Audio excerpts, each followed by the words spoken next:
Sometimes we need to understand a sense of direction when it comes to life, and in the case of video games here, what the story, graphics, combat, and overall gameplay will be like to have a unique experience. Which is why in the case of Kingdom Hearts 4, it is important to see the direction that Tetsuya Nomura wants for this latest installment to the Disney Square Enix RPG crossover that may or may not set its sights to release next spring. Which, now that I think about it, Breath of the Wild 2 is set to release next spring as well, so that means there's going to be a little bit of a feisty competition there, and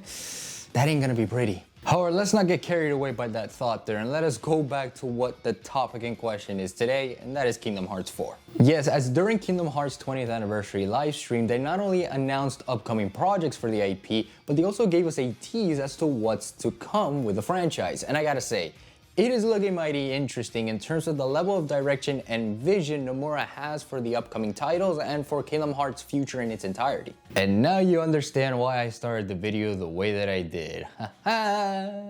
Of course, that is the interesting bit of what Kingdom Hearts 4 is going to present for the Kingdom Hearts franchise, as graphically speaking, it is definitely standing out among the rest of them, as it appears to look more into the Final Fantasy elements than it does Disney this time around. Firstly, we see Sora looking mighty fine in that new drip of his, and perhaps cosplaying as Noctis Lucius Kylan with how eerily similar he looks in hair design and clothes, but it seems that due to the graphic design of the game, he appears a bit more realistic in proportions, and the whole game appears to be that same way, despite a giant Heartless appearing out of a black void and Sora summoning his Keyblade to fight it, which occurs later in the trailer. Also, he no longer got clown shoes. This man got regular shoes, and I'm almighty impressed. Not only that, but we see that there appears to be a lot of influence for Final Fantasy IPs in terms of presentation, which isn't bad, and it certainly seems that Quadratum, the world that Sora is trapped in due to the events of the previous game, seems to be more attuned to the real world, as we see the cityscape looking more like Shibuya and parts of Tokyo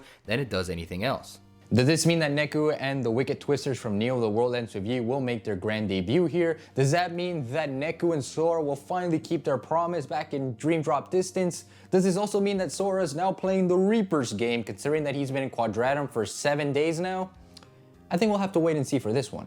Now, there isn't much I can really say in terms of what was showcased in the trailer, as it is the same old ARPG gameplay mechanics that we know and love, and as well as the iconic hooded figures and their Organization 13 getup. But the reason why I'm talking about Kingdom Hearts 4 here is due to the reaction that Kingdom Hearts 4 has gotten and the vision that Nomura wants for this new title. There's no denying that there's some level of influence being drawn from Nomura's most raw possession, Final Fantasy Versus 13, that then became Final Fantasy 15 after switching the direction and directors of the game. This has been clear with Kingdom Hearts 3 when Yozora was introduced, and it is being clear here as well. However, this is where the fandom then shifts into two groups. The first group being the ones that are eager to see Nomura fulfill his dream of reviving that old IP and turning it into something amazing and unique for the Kingdom Hearts franchise, in which case it's a very brilliant idea for him to fulfill, and it's also a neat little middle finger to Square Enix for taking away that property back in 2011.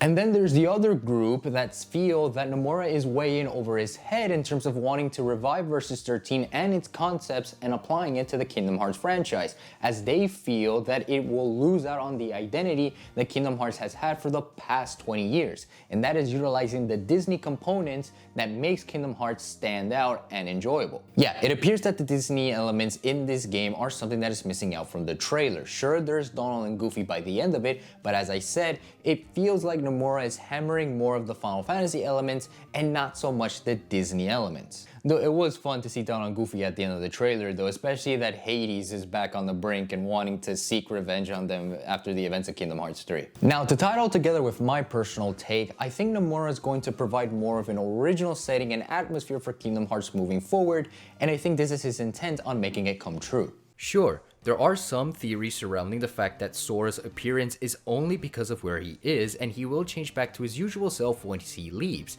but in all honesty, I don't think that's what Nomura wants this time around. He wants things to feel more grounded in reality while applying the fantasy elements within it, creating this unique merging of what makes Disney so fantastical and Kingdom Hearts more of what it already was, a Final Fantasy-like spin-off with action RPG elements attached to it. The graphics for this game will be exactly how it is being showcased, and if there are going to be Disney worlds, then they will fine-tune some of the details, but Sora and the gang will appear the way that they are, and that's not a bad thing anything in the slightest. It makes it more original for once, and original is what I want this arc to be like moving forward.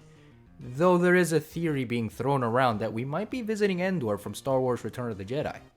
Also, if that's the case, then that means Donald and Goofy get to duke it out with Darth Vader here, and that is an image that can finally be possible with the help of Kingdom Hearts 4. Plus, we also get to see Vader force choke that stupid duck for constantly telling us where to find some ingredients back in Kingdom Hearts 3. And the tone this trailer presented? It seems that things are surely going to be darker and moody in terms of Sora as a character, and perhaps that's what Nomura wants too, to test Sora's light in the darkest of times, a concept that rarely occurs in the previous games if I'm being quite honest here, at least in terms of presentation, as that concept often gets poked fun of because of the Disney elements. But here, we could see a mature Sora and a mature concept of light versus darkness without the need of Disney intervention. In the end though, there's so many things that we can theorize and put on our thinking caps and magnifying glasses on for this, but two things are certain. Number one, Kingdom Hearts 4 is finally announced, and number two, we're all hyped for it regardless of how we feel in terms of Nomura's direction for this game. As always, thank you guys so much for all the support, but it's now time for me to head out and see what new adventure awaits me. So stay safe out there, spread love and kindness into the world, improve yourselves each and every day by 1%, and know that I love you guys forever and always to 120, and I can't wait to see you all next time. Remember, stay freaking sexy and take care.